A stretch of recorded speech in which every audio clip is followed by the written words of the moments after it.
100% tuition fees waived of हो जाती है, आपको एक भी पैसा खर्च करना नहीं पड़ता है।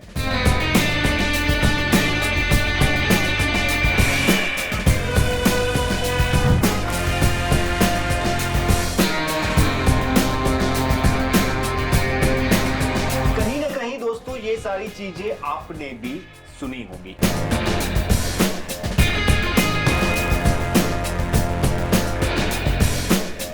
जर्मनी अभी बहुत ही अच्छा डेस्टिनेशन है जहां पे आप स्टडी करने के लिए जा रहे हैं। बहुत सारे इंडियंस की वहां पे डिमांड है, लेबर शॉर्टेज भी बहुत ज्यादा है, तो डिमांड है जर्मनी में स्टडी की। और जहां पे डिमांड होती है वहां पे स्टडी अब्रॉड में कहा जाता है कि वहां पे फ्रॉड सबसे ज्यादा होता है। तो अभी जर्मनी में बहुत सारे फ्रॉड हो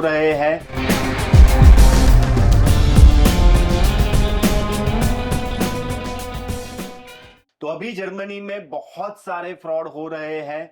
तो उस फ्रॉड से कैसे बचा जाए, और आज के पॉडकास्ट में हम बात करने वाले हैं कि अगर आप जर्मनी में पढ़ाई करना चाहते हैं तो सही प्रोसेस क्या रहेगी, एलिजिबिलिटी क्राइटेरिया क्या रहेंगे, सारी चीजों के बारे में हम डिटेल में डिस्कस करने वाले हैं। तो मैं हूं ध्रुदीप ठक्कर। नमस्ते, मैं हूँ राजश्री भावसार। और आज के पॉडकास्ट में हम बात करने वाले हैं स्टडी इन जर्मनी के पूरे प्रोसेस के बारे में। और इस प्रोसेस को जानने के लिए, समझने के लिए हमारे पास है special guest mister Bhairu Singh, जो जर्मनी डिपार्टमेंट के एचओडी है। नहीं, मतलब अक्सर ये कनाडा डिपार्टमेंट का चलता है तो ये ज्यादा दिमाग में रहता है। तो जर्मनी डिपार्टमेंट के एचओडी, वैसे कनाडा का भी काफी अच्छा नॉलेज है सर को। ग्रेट। अंजलि मैम है senior counsellor in Germany department, और एक स्टूडेंट है हमारे पास अभिषेक। तो अभिषेक, मैं आपसे शुरुआत करना चाहूंगा। आपने भी स्टडी इन जर्मनी की प्रोसेस करने की शुरुआत की थी। Yes sir. क्या एक्सपीरियंस रहा अभिषेक आपका? सर अभी वैसे तो एक्सपीरियंस ठीक था। मैं वहां गया ओके। कंसल्टेंसी में एक, तो वैसे तो पूरा माहौल ठीक था उनका, लेकिन फिर वही प्रोसेस हो गई, सब कुछ हो गया, ऑफर लेटर नहीं आया। और जो मुझे ड्रीम्स दिखाए थे कि पब्लिक में मिल जाएगा एडमिशन, हाँ। वो पॉसिबल नहीं हो पाया। ओके। तो मेरा ये था कि अगर आपको ऐसा ही था कि मुझे पब्लिक में नहीं हो सकता, पहले बता दो मुझे खाली मैंने वो जो सोचना था, जो ड्रीम करना था कि मैं ये करूंगा वो करूंगा, तो वो नहीं करता ना मैं। मतलब आप कंसल्टेंसी में गए। हाँ। आप क्या ड्रीम दिखाए गए थे, आपको क्या सपने दिखाए गए थे? कि पब्लिक यूनिवर्सिटी में हो जाएगा, फीस नहीं भरनी पड़ेगी, सिर्फ Okay. एक ब्लॉक अकाउंट रहता है, वो तो पता है मैंडेटरी है। यस। हाँ। हाँ, पब्लिक में हो, सबसे बड़ा तो वही था कि पब्लिक में एडमिशन हो जाएगा। ओके। हाँ, हर किसी का ड्रीम होता है कि हाँ पब्लिक यूनिवर्सिटी, मतलब एक वो वेरीफाइड होता है कि हाँ गवर्नमेंट में आप पढ़ रहे हो तो आप एकदम एक्सीलेंट उसमें पढ़ोगे, सब चीज, वहाँ का क्लाइमेट हो गया, आपका एनवायरनमेंट, वहाँ का कैंपस, अच्छे इतने प्रेस्टिजियस कॉलेजेस में पढ़ोगे, वो फुलफिल नहीं हुआ ना फिर। तो कितने रुपए अभी तक आपके गए हैं? मेरे 70,000। 70,000 रुपए आपके गए, और आपको पता चल गया था कि एक्चुअल में पब्लिक में आपका नहीं हो सकता। तो यहीं पे मैं अंजलि मैम आपसे सवाल करना चाहूंगा कि अगर हमें पब्लिक यूनिवर्सिटी में एडमिशन लेना है तो एलिजिबिलिटी क्राइटेरिया क्या होना चाहिए? ओके, तो अगर हम बात करते हैं पब्लिक यूनिवर्सिटीज की, yes they do offer free education, जैसे अभी हमारी बात हो रही थी। बट वहीं पे जब हम एलिजिबिलिटी क्राइटेरिया की बात करते हैं तो मेरिट बेस्ड एडमिशंस को ध्यान में रखा जाता है। जिसमें अगर हम बच्चे के सीजीपीए की बात कर रहे हैं तो that should be 7.8 and above. 7.8 and above. Yes. अब मान लीजिए कि मेरे 7 सीजीपीए हो रहे हैं, is there any possibility? Sir कोई पॉसिबिलिटी हो सकती है? बिल्कुल नहीं सर, हो ही नहीं सकता। पब्लिक यूनिवर्सिटीज में नहीं हो सकता, बट प्राइवेट में होगा। ओके। कई बार कोर्स टू कोर्स भी वेरी करता है। हाँ। कि आपका प्रोफाइल उस यूनिवर्सिटीज में या वो प्रोग्राम में स्पेसिफिक है या नहीं। अगर मैं बात करूं कि कोई स्टूडेंट मुझे मैकेनिकल इंजीनियरिंग के लिए कह रहा है तो वो नहीं होगा, पर उसी का सिमिलर प्रोग्राम होता है ऑटोमोबाइल इंजीनियरिंग। ओके। वहां पे 7.2 पे भी हमने ऑब्जर्व किया है कि ऑफर लेटर आते हैं। हाँ, मतलब चलो 7.2 है तो हम 7 मान के चलते जी। हैं, लेकिन 7 के नीचे है जी सर, तो कोई पॉसिबिलिटी है कि पब्लिक यूनिवर्सिटी में? जीरो पॉसिबिलिटी है, राइट?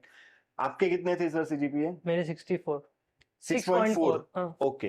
तो 6.4 पे ये तय था कि नहीं ही होने वाला है, डेफिनेटली 100% तय था 100%। नहीं होने वाला है। इसके बावजूद भी सपने दिखाए जाते हैं कि आपका पब्लिक में हो जाएगा, और बहुत सारे लोगों को ये पता नहीं होता है जी कि पब्लिक में 7 से नीचे अगर है तो कोई भी पॉसिबिलिटी नहीं है। तो ये अवेयरनेस नहीं होती है, जिसका बहुत सारी कंसल्टेंसी वाले फायदा उठा लेते हैं और फिर आपको कहते हैं कि आपका हो जाएगा, प्रोसेस स्टार्ट हो जाता है। तो मैं ये भी जानना चाहूंगा कि ये पूरा प्रोसेस होता किस तरीके से है, एंड मतलब आप पैसे क्यों दे रहे हैं, कौन से स्टेजेस पे आपसे पैसे मांगे जा रहे हैं, तो दर्शकों को ये भी पता चल जाएगा कि कहाँ पे उन्हें पता चल जाना चाहिए। मतलब एक रेड फ्लैग क्या होना चाहिए कि आपको ये पता चल जाए कि भाई ये चीटिंग मेरे साथ हो सकती है। स्टार्टिंग तो जब हम एनरोल होते हैं हाँ। कोई भी, तो 10,000 वो लोग ले रहे हैं कि आपको एनरोल कर रहे हैं, तो हम 10,000 ले लिया आपसे। ले लिया, चलो। फिर सेकंड रहता है ऑप्शंस में, मैंने ऑप्शन मांगे। उन्होंने बोला था कि आपके साइड से भी कोई ऑप्शन, मतलब मेरे साइड से भी है, मैं थोड़ी अपने साइड से रिसर्च करूंगा फिर दूंगा, तब तक आप अपने ऑप्शन दे। उन्होंने मुझे एक एक्सेल शीट दे दी थी, ओके, वो हो गया। लेकिन उन्होंने मुझे बोला कि अगर ऑप्शन चाहिए तो आपको उसका सेकंड इंस्टॉलमेंट पे करना पड़ेगा, ओके, जो कि था 30,000 का। ओके, 30,000 का इंस्टॉलमेंट वो पे करा। ऑप्शन उन्होंने अपने साइड से दिए, जो मैंने उनको सामने से दिए थे वो उन्होंने वेरीफाई करे, हाँ इनमें भी हो जाएगा करके। ओके। मुझे जहां तक था उनने कोई ऑप्शन मुझे मना ही नहीं किया। हाँ, हाँ, क्योंकि मतलब हाँ। उनको पता है कि हमें हाँ। भेजना तो है नहीं हाँ। student को, बस हाँ मतलब हाँ। हमें में हम ही भरते रहते हैं। हाँ। सही है। मैंने मेरे साइड से दिया, वो भी हाँ हुआ, उनके साइड से दिया, वो भी हाँ। मेरी थोड़ी कंडीशंस थी कि मुझे ना नॉर्थ में बर्लिन साइड को नहीं जाना है, साउथ के साइड ही रहना है, क्योंकि मेरे प्रीवियस जो फ्रेंड्स गए थे वो भी साउथ में थे।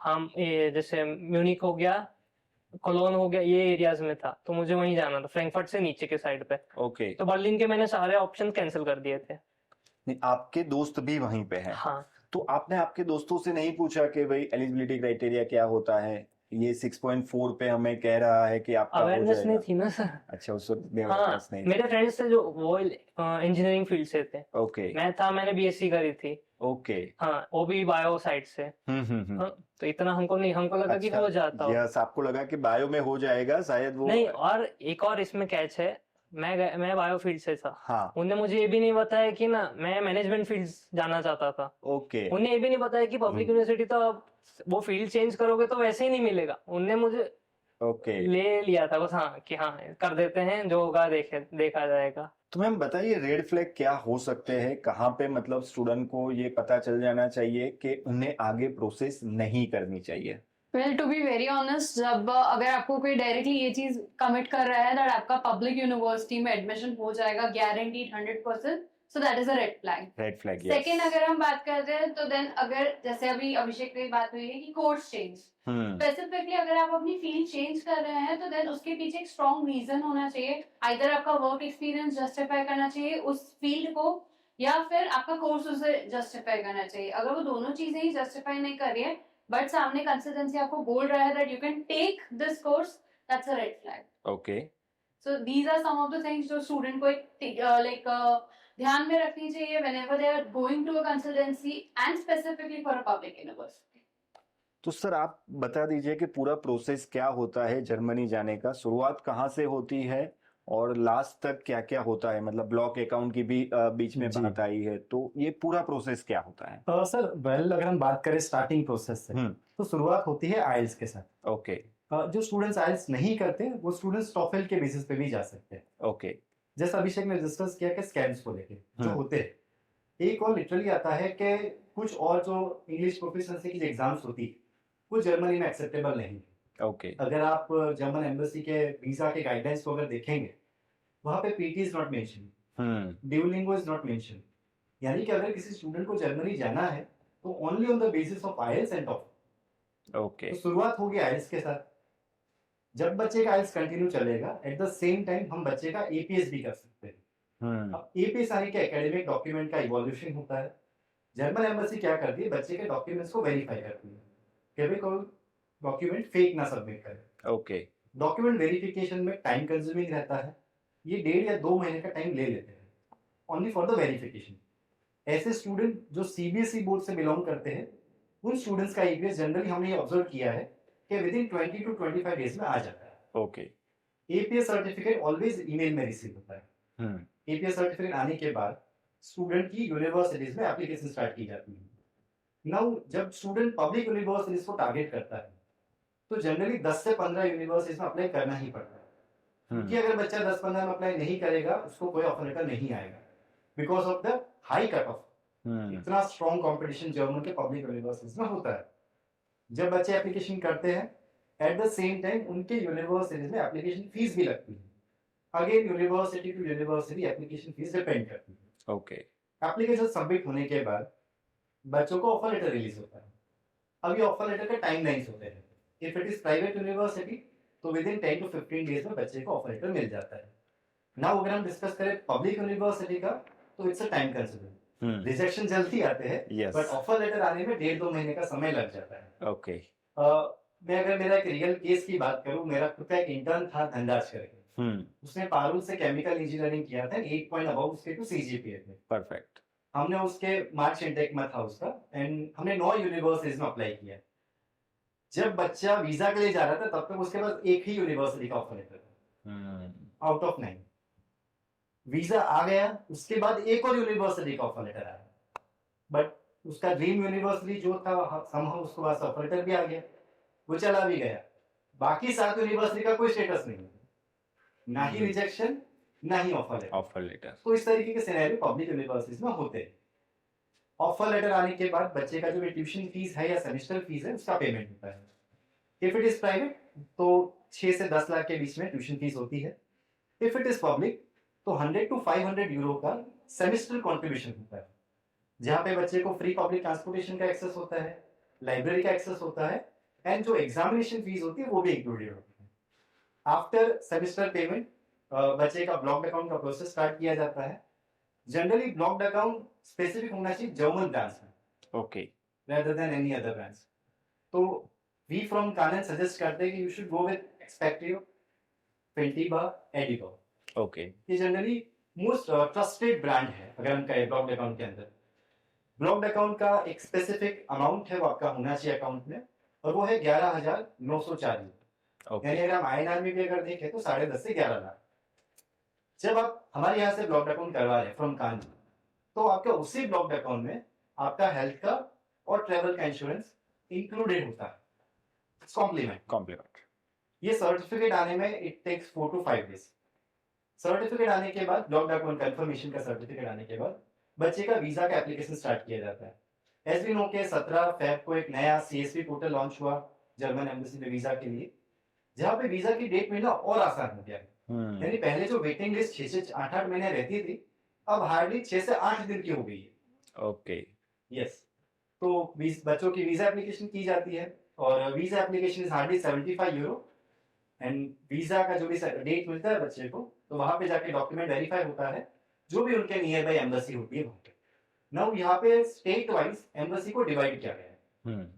हम दूसरे कंट्रीज की तरह किसी भी एम्बेसी में जाके इंटरव्यू के लिए प्रिपेयर नहीं हो सकते। If I am belonging from Gujarat, Maharashtra and Madhya Pradesh तो मुझे कंपलसरी मुंबई ही जाना पड़ेगा। ओके। तो वहां जाके इंटरव्यू नहीं होता है, वहां पे जाके सिर्फ डॉक्यूमेंट वेरिफिकेशन होता है।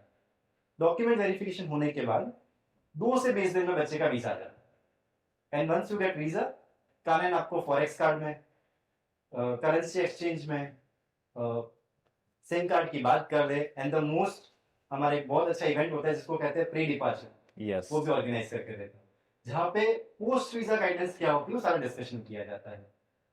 तो this is how the student की पूरी जर्नी रहती है Canon.cu। तो ये पूरा जो प्रोसेस रहता है वक्त कितना लगता है ये पूरा process? If it is private sir तो because APS is the time consuming. Yes yes, because अगर 2 महीने हम एपीएस को दे रहे हैं तो रिमेनिंग हम 2 महीने और एक्स्ट्रा देंगे, यानी प्राइवेट में 4 से 5 महीने। Okay. And if it is public university तो we can say 7 to 9 months। 7 to 9 months का वक्त Yes. लगता है। तो मान लो कि अगर वो वक्त कम आपको बता रहा है कि आपका हो जाएगा और कोई गारंटी नहीं होती है, जैसे No. कि आपने कहा कि 8 में से मतलब एक ही जी। यूनिवर्सिटी था, बाकी का कोई स्टेटस भी जी, नहीं सर। आया था, तो एडमिशन लेना भी इतना आसान नहीं है। Exactly sir. परफेक्ट। और कोई गारंटी नहीं होती है, एडमिशन लेना इतना आसान नहीं होता है और एक सर्टेन परसेंटेज चाहिए ही चाहिए Yes. आपके। Definitely. Okay, English language proficiency की कोई रिक्वायरमेंट वहां पे रहती है? आइल्स की रहती है सर, एंड प्राइवेट में 6 बेंचेस ओवरऑल रिक्वायर्ड है, Okay. पब्लिक में 6 एंड 6.5 इज एक्सेप्टेबल। ओके, 6 पे भी हो 6 सकता है। And 6.5 Okay. दोनों एक्सेप्टेबल। दोनों एक्सेप्टेबल। जी। हाँ, तो आइल्स की कोई इतनी बहुत बड़ी रिक्वायरमेंट No. वहां पे नहीं होती जी। है। जर्मन लैंग्वेज की कोई रिक्वायरमेंट रहती है कि फॉर कंपलसरी आपको एकेडमिक सीखना पॉइंट ऑफ व्यू चाहिए? से सर तो नहीं, नहीं। But okay, for the survival A1 is required. A1 at is least. Required at I will least. Suggest कि आप A1 और A2 दोनों करके जाइए, ताकि फ्रेंड सर्कल बनाने में, रिसर्च के लिए बच्चों को हेल्प होगा, पार्ट टाइम जॉब्स के लिए इजी होगा। एंड Khan.co A1 और A2 दोनों ऑफर करता है, ऑनलाइन एंड ऑफलाइन, उसका एडवांटेज बच्चे को मिल जाता है। परफेक्ट। तो मेन चीज तो ये हो गई कि अभिषेक कि वो अवेयरनेस आपके पास नहीं थी जब आप गए थे, और आपके 70,000 चले गए। आपने फिर एजेंसी से बात की कि भाई आपने गलत किया हुआ है, आप मुझे पैसे वापस ले दीजिए? नहीं सर, ऐसा कभी, एक ड्रीम ब्रेक हो गया था तो फिर किसी से बात करने का मन नहीं हुआ। ओके। हाँ, लेकिन वो लगता है कि हाँ मुझे बोलना चाहिए कि 70,000, लेकिन वो एक रहता है ना, हम जब भी कुछ भी एनरोल होते हैं तो एक वेवर में साइन हो जाता है। ओके, मतलब एक फॉर्म पे सिग्नेचर हाँ। करवा दी जाती है और उसमें कह दिया जाता है हाँ, कि ये कि सारी नॉन चीजें रिफंडेबल है। नॉन रिफंडेबल है। तो ये भी एक मतलब रहता है कि इसको हम फ्रॉड भी है, फ्रॉड पता चल रहा है। व्हाइट फ्रॉड बोल सकते हैं। हाँ, लेकिन फिर भी लेकिन हम आवाज नहीं उठा सकते क्योंकि आपने ही फॉर्म पे सिग्नेचर हाँ, की हुई है। हालांकि बहुत सारे लीगल एक्सपर्ट्स भी ये देख रहे होंगे, तो कोई ना कोई रास्ता मतलब निकाला जा सकता है। तो ये सिर्फ अभिषेक की बात नहीं है, आप में से बहुत सारे लोगों के साथ अक्सर ये इस तरीके का फ्रॉड होता है। तो आपके साथ भी अगर ऐसी कोई घटना होती है तो आप हमें नीचे दिए गए नंबर पे संपर्क कर सकते हैं। 24/7 365 डेज हमारी हेल्पलाइन खुली रहती है। कभी भी आपके साथ, आपके दोस्त के साथ, आपके रिश्तेदारों के साथ अगर फ्रॉड हुआ है किसी भी कंट्री को लेके किसी भी तरीके का, तो आपको हम लीगल असिस्टेंस भी प्रोवाइड करेंगे और उसके साथ साथ आपको सही जानकारी भी हम देंगे। तो अभिषेक, उसके बाद की आपकी जर्नी क्या रही? किस तरीके से वो आपके 70,000 चले गए, उसके बाद आप कानन में किस तरीके से आए और प्रोसेस आपका पूरा किस तरीके से रहा? सर पहले तो कानन में मैंने डिस्क्राइब कर दिया था कि मैंने ऑलरेडी एक जगह कर रखा है, लेकिन मुझे वहां से कोई, तो आप उस साइड से मेरी क्या हेल्प कर सकते हो? यस। तो मैंने पूछा कि मेरे इतने परसेंटेज मेरा पब्लिक में हो पाएगा? उन्हें सीधे मुझे मना कर दिया कि बोला इतने परसेंटेज पे पब्लिक नहीं होता है। तो मैंने पूछा क्यों? प्रीवियस उनने तो बोला था कि हो जाएगा, तो आपने क्यों मना? तब मुझे समझाया जर्मन ग्रेड क्या होता है, उसमें उनकी रिक्वायरमेंट कितनी होती है, और फिर वो रिक्वायरमेंट फुलफिल करने के लिए जो क्रेडिट पॉइंट्स होते हैं वो कैसे काउंट होता है, सब कुछ मुझे डिटेल में बताया। तब जाके मैंने खुद उनकी वेबसाइट चेक करी जो यूनिवर्सिटी से, तब मुझे पता चला कि हाँ ये चीजें होती है। अब किसी को पता ही नहीं होगा तो वो डायरेक्ट ऐसे ही चला जाएगा विदाउट अवेयरनेस। नहीं, कई बार अक्सर ऐसा होता है। मैं सिर्फ Kanan.co की बात नहीं कर रहा हूँ, बहुत सारी ऐसी कंसल्टेंसी है जो जेन्युइनली काम करती है। अब जब भी हम स्टूडेंट को कहते हैं कि नहीं आ सकते आप, मतलब आपका एडमिशन नहीं हो पाएगा, राइट, तो वो निराश हो जाता है। राइट, उससे लगता है कि हम उसके ख्वाब तोड़ रहे हैं। और दूसरी जगह पे कि जहां पे उनको कहते हैं कि नहीं सब कुछ हो जाएगा, तो वहां पे फिर वो रेडी हो जाता है और उनके पैसे पूरी तरीके से बर्बाद हो जाते हैं। तो मैम, आप कई सालों से मतलब काउंसलिंग फील्ड के साथ जुड़े हुए हैं सर, आपको भी काफी एक्सपीरियंस है, तो आप बता पाएंगे कि ये तो एक फ्रॉड हो गया कि जहां पे आप एलिजिबल नहीं होते हो, उसके बावजूद भी आपको कहा जाता है कि आप एलिजिबल हो और आपसे पैसे ले लिए जाते हैं। वेल सर, एक बहुत यूनिक मैं आपको बताता हूँ कि किस तरीके से चलता है। हाँ, मैं सिटी का नाम नहीं लूंगा यहाँ पे, यस यस, बट मैं खुद वहां पे गया हूँ, मैंने महसूस किया है, बिकॉज मैंने खुद ये फेस किया। यस, ऐसा कहा जाता है सर ओपनली कि मेरे डॉक्यूमेंट्स जर्मनी के लिए एलिजिबल नहीं। हाँ, पब्लिक हो या प्राइवेट, एलिजिबल ही नहीं। पब्लिक तो दूर हो गई, प्राइवेट के लिए भी अगर मैं एलिजिबल नहीं, बिकॉज एज पर प्राइवेट के लिए एलिजिबल नहीं हो वो कैसे पता चलेगा? मतलब एक्चुअली सर देयर इज एक रूल आया है, हाँ, एपीएस का, जिसमें हमने डिस्कस किया। यस, 2022 में इसको इम्प्लीमेंट किया गया था, और पिछले साल एपीएस एक नया रूल लेके आया कि उन्होंने इंडिया की कुछ यूनिवर्सिटी को 3 अलग अलग कैटेगरीज में डिवाइड किया। ओके, एक है H+, एक है H माइनस और एक है H प्लस माइनस। ओके ऐसी यूनिवर्सिटीज जो H प्लस कैटेगरी में आती है, उन स्टूडेंट्स का एपीएस रिलीज होने वाला है। ओके ऐसे स्टूडेंट्स जो H माइनस या H प्लस माइनस से है, उनका एपीएस रिलीज नहीं होगा। परफेक्ट इट मींस कि जर्मनी में जो दो कैटेगरी ऑफ यूनिवर्सिटीज है, German and non German. German यानी कि लोकल गवर्नमेंट के साथ एफिलिएटेड, एंड नॉन जर्मन जो दूसरी कंट्रीज है, दूसरे यूनिवर्सिटी के साथ एफिलिएटेड। ओके तो अगर मुझे जर्मन यूनिवर्सिटीज को टारगेट करना है, पब्लिक हो या प्राइवेट, मेरा प्रोफाइल एलिजिबल नहीं, ओके तो वहां पे मेरे डॉक्यूमेंट्स को चेंज कर दिया जाए। पैकेज सिस्टम बोलते हैं वहां पे कि मैं आपसे 4 लाख रुपए लूंगा, आपके सारे डॉक्यूमेंट चेंज करके मैं दे दूं, सारे आपको ओरिजिनल ही लगेंगे। आई डोंट नो कैसे ये करिश्मा होता है, बट ऐसा खुद मैंने फेस किया है। ओके तो एक तो सबसे बड़ा यही चलता है, और पैकेज सिस्टम होता है, मतलब 4 से 5 लाख 4 रुपए से 5 lakh just for document change करने। और उसमें तो आप कंप्लेंट भी नहीं कर सकते, मतलब पुलिस में जाके आप कंप्लेंट क्या Exactly. करेंगे कि भाई मैंने फेक डॉक्यूमेंट बनवाए मैं दे ही नहीं जा तो सकता। पहले तो आपको अंदर डाल देंगे। तो ये भी एक बड़ा मसला है कि जी। स्टडी अब्रॉड के लिए अगर आप कुछ गलत करते हैं तो सामने वाले को और ज्यादा कॉन्फिडेंस मिल जाता है कि वो और ज्यादा पैसे आपसे वो ले सकता है, क्योंकि उन्हें पता है कि अब ये कहीं पे भी कंप्लेन करने के लिए नहीं जा सकता है।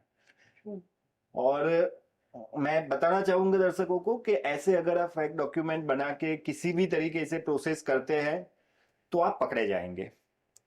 ना सिर्फ पकड़े जाएंगे, लेकिन किसी जिस कंट्री के लिए आप जा रहे हो उस कंट्री में आपको बैन तक किया जा सकता है, और कुछ हद तक ये भी आप मान के चलो कि बाकी कंट्री के लिए भी आपको बैन किया जा सकता है, क्योंकि एक बार आपने किसी से प्रोसेस किया है और उसके बाद कुछ वक्त बीता है तो दूसरी कंट्री को आपको बताना पड़ेगा कि आपका ये इतने साल आपने कहाँ गुजारे हैं, और अगर आपका रिजेक्शन है वो कहीं ना कहीं से पता चल जाता है तो आपका पूरा करियर बर्बाद हो सकता है। तो ऐसी गलती कभी भी नहीं करनी चाहिए। तो ये तो एक बात हुई कि जो मैंने आपको बताई, उसके अलावा भी ऐसी कोई गलती आई जो स्टूडेंट को नहीं करनी चाहिए? सर सबसे पहले तो आप जहाँ पे भी जा रहे हैं, ऐसे ट्रस्टेड या रिनोन इंस्टीट्यूट में जाइए जहाँ पे आपको राइट डायरेक्शन मिले। एब्सोल्युटली। हमने ऑब्जर्व किया है सर कि एक मिडिल क्लास फैमिली और उसके सपनों के बीच में जो गैप आता है ना, दैट इज नॉलेज। सही नॉलेज होना बहुत जरूरी है। रिसेंटली क्या चल रहा है, ऐसे कारण जब हम हमारे नजरिए से देखते हैं, जर्मनी एक टॉप डेस्टिनेशन हो गया है स्टडी की, अगर हम देखें कंपैरेटिवली, बट कुछ जगहों पे जर्मनी को पहले प्रमोट नहीं किया जाता। नाउ कि अब जर्मनी प्रमोट हो रहा था, हम उसको करना चाहते हैं। उनके पास ना ही राइट नॉलेज है, ना ही राइट कैंडिडेट है, ना ही राइट इंफ्रास्ट्रक्चर है। आप कैसे उन पे ट्रस्ट कर सकते हैं? एब्सोल्युटली। बिकॉज ये 1 हफ्ते 2 हफ्ते की बात नहीं है, ये आपके 9 महीने का समय है। अगर आपका एक इंटेक जाता है तो आपका दूसरा इंटेक को आपको टारगेट करना पड़ेगा, और इस एक इंटेक से दूसरे इंटेक के बीच में आएगा आपका गैप, आप उसको जस्टिफाई कैसे करेंगे? सबसे बड़ी समस्या ये भी आती है। सर बहुत सारे लोग ऐसा कहते हैं कि हम अपने आप कर लेंगे। यूट्यूब पे बहुत सारे वीडियोस भी अवेलेबल हैं कि जो कहेंगे कि हम देख रहे हैं और फिर कर रहे हैं, फिर उनका एक बार रिजेक्शन आ जाता है, फिर वो वापिस आते हैं। तो इस सिचुएशन में हम उनकी हेल्प कर पाएंगे? ठोकरे खा के ही सीखते हैं सर। यस। बट वेल हम यही कहेंगे कि if you have a valid, आपके पास जस्टिफिकेशन है तो we can help you out. हाँ, हम जुगाड़ सिस्टम पे डील नहीं करते, बहुत स्पष्ट है हमारे यहाँ। तो कितनी बार अप्लाई किया जा सकता है? अगर एक बार रिजेक्शन आ जाता है तो दूसरी बार, तीसरी बार, कितनी बार अप्लाई कर सकते हैं? अप्लाई कर सकते हैं? जर्मनी में इतना इसमें कोई रेस्ट्रिक्शन दिक्कत नहीं है। ओके। तो एक बार अगर गलती हो जाती है तो, लेकिन वो प्रोफाइल थोड़ी वीक हो जाएगी सर। ट्रू। तो पब्लिक यूनिवर्सिटी में चांसेस रहेंगे या फिर कोई पॉसिबिलिटी? यूनिवर्सिटी लेवल पे देखे सर, तो अगर फेक डॉक्यूमेंट है तो पहले ही ऑफर लेटर नहीं आएगा। वीजा तो दूर हो गया, तो ऑफर लेटर ही नहीं आने वाला। ओके। बट अगर प्राइवेट है तो यूनिवर्सिटी भले प्राइवेट है, कई बार हम कहते हैं कि पब्लिक हो तो थोड़ा टफ होता है, प्राइवेट लिबरल होता है। It's not like in Germany. Germany की पब्लिक यूनिवर्सिटी का अगर आप स्टेटस चेक करिए, आज दूसरे कंट्रीज की यूनिवर्सिटी अगर जर्मन का करिकुलम पढ़ा रहा है, कुछ तो बात होगी। एब्सोल्युटली। आज German university FIBA accredited, AMBA accredited। आप रैंकिंग देखिए सर, आप कहाँ कंपेयर कर रहे हैं, पहले आपको वो देखना पड़ेगा। इट मींस जर्मन की पब्लिक हो या प्राइवेट यूनिवर्सिटी, क्वालिटी और स्टूडेंट का प्रोफाइल दोनों ही चेक करते हैं, तो एब्सोल्युटली। वहां पे भी नहीं चलेगा सर।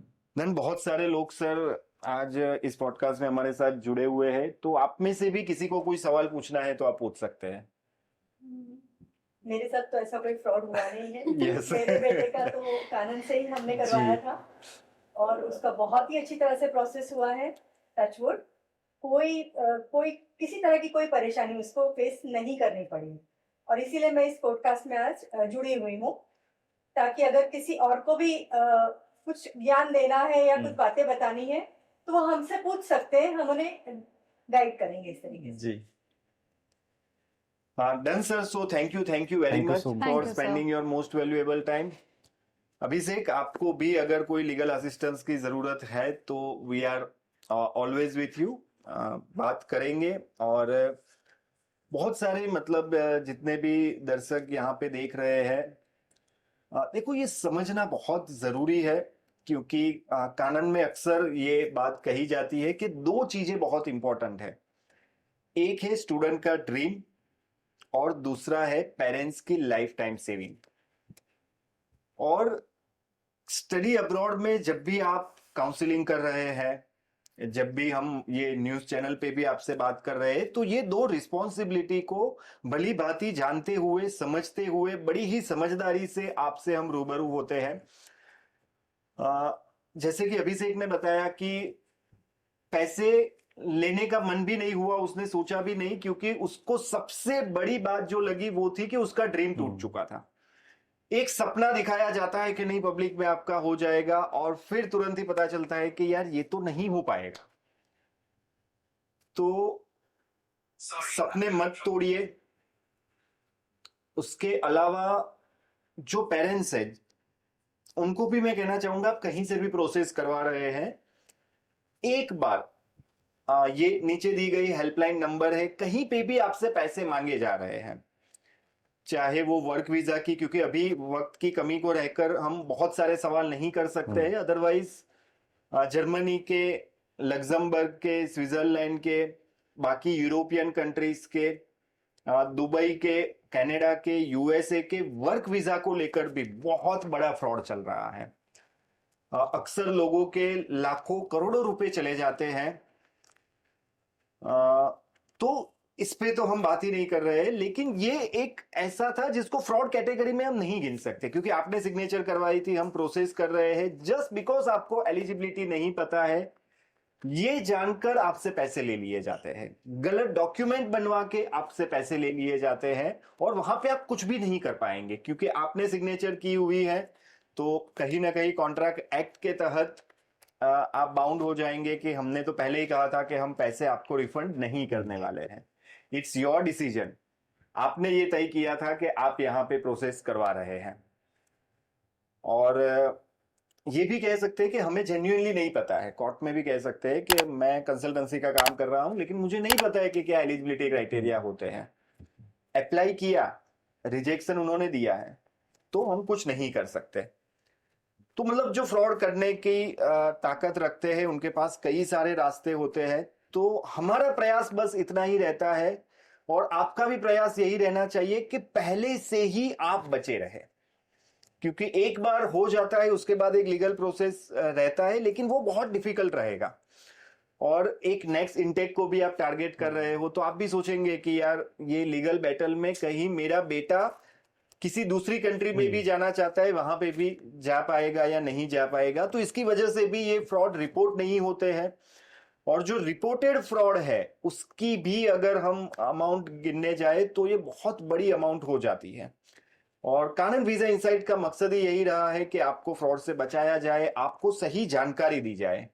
तो कभी भी जर्मनी को लेकर या किसी और चीज को लेकर आपके कोई भी सवाल है, आप कमेंट सेक्शन में हमें बता सकते हैं। 500 प्लस एम्प्लॉइज की हमारी टीम है जो आपको हमेशा मदद करने के लिए तैयार रहती है। तो आज के लिए बस इतना ही। ऐसे ही खास पॉडकास्ट देखने के लिए देखते रहिए कानन वीजा इनसाइट्स।